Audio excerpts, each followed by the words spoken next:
If you've registered on the do not call list but you're still getting robocalls, you could be entitled to some big bucks. 22 News reporter Tamara Sakarzik discovered you can take the callers to court. Millions of people get robocalls every single day. Wait until you hear what happened when a woman from Texas did something to stop it. Robocalls on cell phones are illegal without written consent.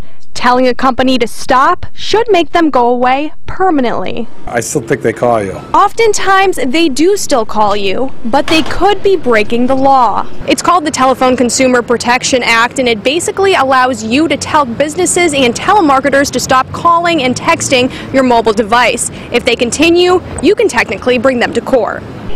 Under the TCPA, repeated robocalls may qualify as harassment, but it's a law few people have heard of. No, I didn't know there was a law that existed that allowed you to do that. Why, can you do that? Yeah. Oh, I didn't know that. You know, I don't know. I feel like I've told them stop calling me, but they still call you.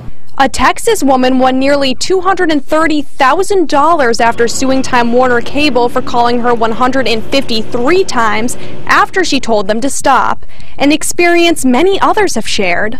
They call maybe once or twice a week, and I tell them all the time not to call me anymore. They still do. Well, it's irritating because you're doing something.